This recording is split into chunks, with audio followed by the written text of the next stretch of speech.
Here are some really important and maybe unusual tips for professional voiceovers. First of all, when you're buying clothes, listen very closely to them. What do I mean by that? Well, you may find a lovely shirt, but it rustles. Now, if it's a kind of stiff fabric that makes that rustling noise, don't buy it, because you're doing a soft voiceover, nice and quiet, and you get that rustling sound, and it gets picked up by your sensitive microphone, and your recordings will be rejected.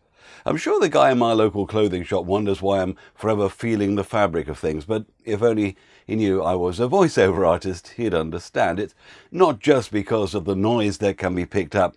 It's because you will be so worried that the rustling sound will come up, you will stiffen up and you won't give a good performance, because you really want to be fluid and move your arms around when you're doing a good voiceover performance. The last thing you want to do is to be stiff when you're doing voice work.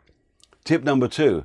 And related to the last one, make sure your chair doesn't squeak. If you have a chair that makes a noise when you move around in it, then you're going to be so worried about that noise happening again.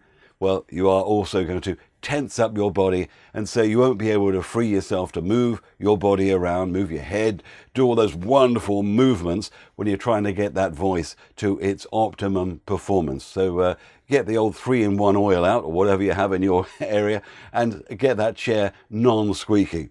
Tip number 3, go to your happy place. What do I mean by this? All of us go through a variety of different moods in the day, yet you will know that certain scripts require a mood to get into. And if you're, for example, in a really angry, fed-up mood, maybe a little tired at the end of a day, there's no way you're going to be really focused on giving a great performance for a soft, sultry read for a travel company, say. So before you actually read any script, just close your eyes for 5 seconds, go to your happy place. It's a way of resetting the brain so you can get that sound in your head just right. You get that mood match to your voice to give the best performance you possibly can. Tip number 4 for professional voiceovers: be very organized in file naming. Oh, we've all done it. We've done a quick audition, your mind's on something else, and you've read the whole thing and even edited the file without even understanding what it was you were actually reading. What was the title of this? And so instead of looking at what you've just read, you just call it demo something and send it off. Now, you know what's going to happen. The client will need you to refer to that original demo when you get the actual job, but will you be able to find it? Oh no. So make sure you call the file sensible names. Make sure they're in a proper dated folder. I have a new folder for every month. I'm very strict about that on changeover date. Be organized and you will find everything you need when you need it. Tip number 5, always keep an uncompressed version of everything you do. Now, there are many different ways of doing this. What I personally do is record everything on a digital recorder, my trusty Marantz Professional at 48 kilohertz and 24-bit. That stays on the memory card for at least 3 to 6 months. The output from that digital recorder is also recorded via a DBX compressor onto the computer.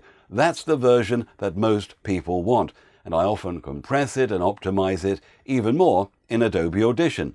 But you can bet your bottom dollar that the time that you don't follow this system and you don't keep the uncompressed version, the raw version, the studio will say they want to muck about with it. They want the completely raw, uncompressed version because they want to optimize it themselves. And oh, you haven't got that file and you can't uncompress a file. So be organized with your uncompressed files as well. Okay, let's move on. Tip number 6, remember the client is always right.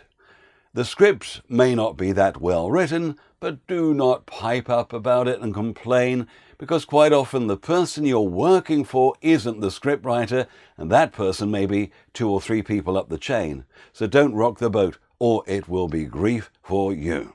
The customer is always right. Tip number 7. Always have standby gear to hand. This means a spare microphone, spare cables, spare memory cards for your digital recorder, and of course an emergency number for both a technical repair person that you trust and for a local studio you can hire at short notice. And look out for weekend openings as well. Nothing will usually go wrong, but isn't it nice to know that you've got plans to hand if things did? Things normally go wrong at the weekend, in the evening. You need to fix things fast, and it's always with urgent jobs. Tip number 8, Always leave headroom. There's a big technical explanation as to why this is important with your levels. I won't bore you with this here. Just make sure when you send out files, they are normalized to -3 decibels. That's the usual industry standard. That's all you need to know.